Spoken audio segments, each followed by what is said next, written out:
Hello and welcome to this fourth Lenten Wednesday reflection. We have been praying through the great Serenity Prayer, written by Reinhold Niebuhr in 1931. It's filled with spiritual wisdom and guidance and direction for the leading of our lives in challenging times. It's a prayer which we should be praying daily because it's something that we grow into and learn. All of the wisdom of the Serenity Prayer are like seeds of goodness, seeds of life, seeds of wisdom that are planted in our minds and in our hearts as we pray the Serenity Prayer. It's a journey to serenity, and that's what we're learning. Last week we looked at the remarkable line in the prayer, which went like this: taking, as Jesus did, this sinful world as it is, not as I would have it. Not as I would have it. And it's followed on by this remarkable line today: trusting that you will make all things right if I surrender to your will. Trusting that you will make all things right if I surrender to your will. So I want us to reflect on three vital invitations. The first is the invitation to trust. The second is the invitation to surrender. And the third is to give ourselves to the will of God. Let's think about trust. Trust is confidence in God's trustworthiness. To trust is to place your confidence and to act as if it is the case that this is solid and this is reality. For instance, I'm standing on a wonderful pier out here in a beautiful lake in Winter Park. I'm standing on this pier. I'm trusting that this pier is solid enough to hold me up. I've placed all my weight and all my confidence, and that's trust. And really, this is what Jesus came to bring us, this invitation. Trust me. The reign and realm of God's reality, His goodness, His presence, His power is available to you in my life. Trust me that is the case and that is reality. I love the way that Brennan Manning put it in a wonderful book called Ruthless Trust. He tells a story that I think really illuminates this. First, he says, trust in God and trust in me, as Jesus said in John 14:1. Trust in God and trust in me, said Jesus. Trust was not some feature at the edges of Jesus' teaching. It was at the heart and center. And so here's the story. When the brilliant ethicist John Kavanagh went to work for 3 months at the House of the Dying in Calcutta, he was seeking a clear answer as to how best to spend the rest of his life. On the first morning, there he met Mother Teresa. She asked, "And what can I do for you?" Kavanagh asked her to pray for him. "What do you want me to pray for?" she asked. He voiced the request that he had borne thousands of miles from the United States. "Pray, Mother Teresa, that I may have clarity. And she said firmly, "No, I will not do that." When he asked her why, she said, "Clarity is the last thing that you are clinging to and must let go of." In other words, surrender your clarity. When Kavanagh commented that she always seemed to have clarity, he longed for that, and she laughed and said, "I have never had clarity. What I have always had is trust. So I will pray that you trust God." And what is it that we are trusting for specifically? Trusting that you will make all things right. See, our trust has to be placed in the experiential knowledge that God does indeed take everything that occurs in our lives, both those things that are apparently good to us and those things that are awfully hard to accept. We're told in Romans 8 that God is working all things out, working all things together for our good, for God's good purposes, to those who love him and are called according to his vision and purpose for them. God is working all things out together for good. Do you trust that? Can you place your confidence in that? You may not be ready yet to go there or to accept that, and that's absolutely fine. But the invitation then is to explore why you're not willing to trust God in that way. When you stop to think about it, God has given us many tokens of trust to see that he is the only one, ultimately, that is worthy of our trust. As Proverbs 8 speaks to this reality where it says, "Trust in the Lord with all your heart. Lean not unto your own understanding. In all your ways, acknowledge him. Acknowledge him. See that he is here with you, and he will smooth out your paths." So, my friends, to find serenity and peace is a matter of trust. Trust is what God delights in and invites us to discover that we actually can, by his love and goodness, place our confidence in a loving God, a loving Father. Well, the next invitation is to surrender. To surrender. What is it that we're surrendering?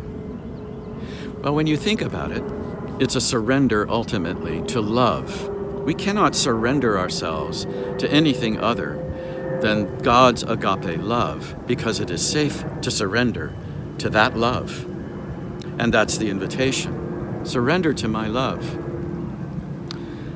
The challenge for us comes down to this polarity in our experience: willfulness on the one hand and open willingness on the other.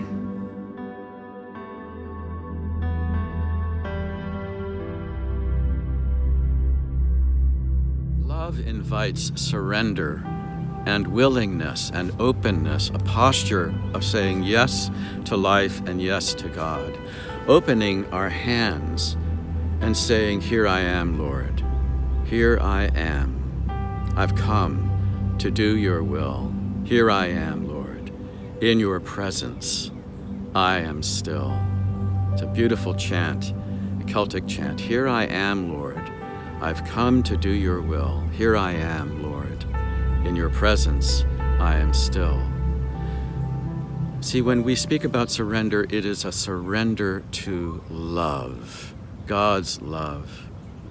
And we learn that as we begin to do that, we let go of our willfulness. And I've discovered that every single time when I act willfully, I hurt myself, I hurt others, and the outcome is never very good at all. So learning to surrender is a part of serenity and peace, trusting that you are making all things right if I surrender, I consent into your presence and into your love. I want you to remember these 3 lines. Maybe you might want to pray them as you think about surrender. I am loved by God. I am deeply loved by God. I am personally loved by God. And so, Lord, help me to surrender to your love.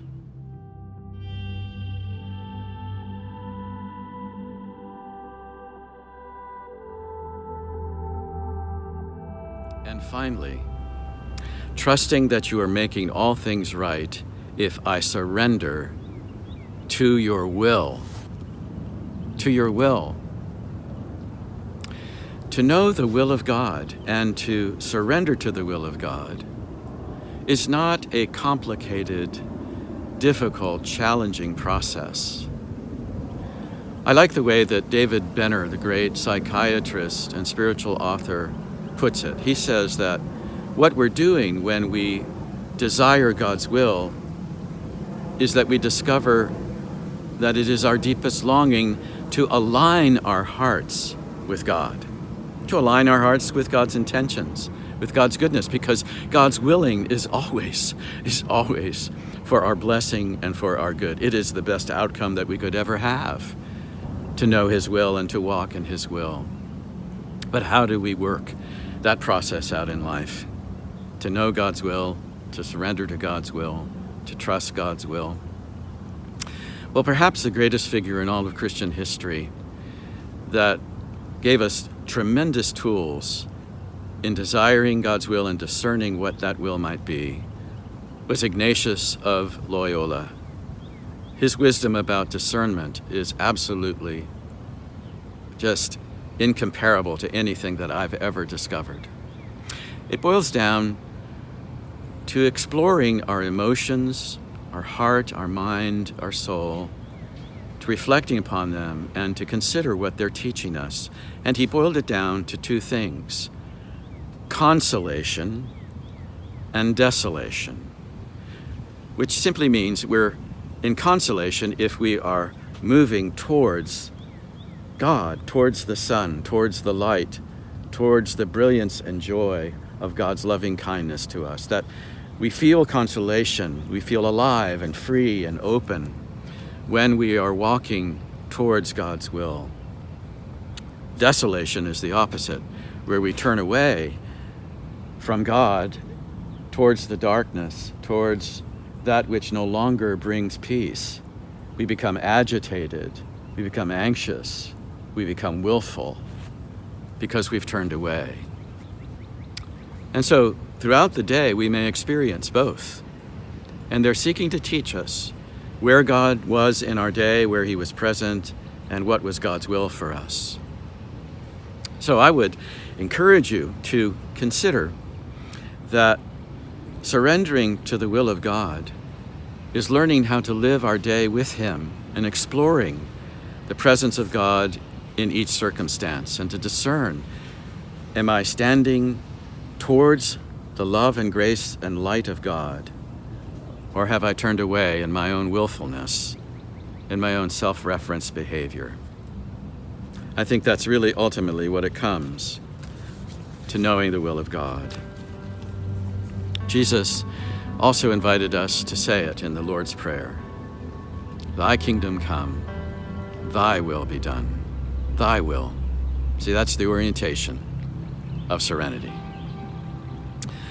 So, my friends, I pray that these reflections today will be helpful to you. Isn't it amazing how rich this Serenity Prayer is? There's so much there, and it really is a journey to adapt it and to allow it to lead and to guide us. And I want to encourage you to stay with it and to pray with it and reflect upon it for your own spiritual grace and benediction. So, my friends, God bless you. Isn't it wonderful to see those rowers out there? I think I'm going to join them today. See you next time.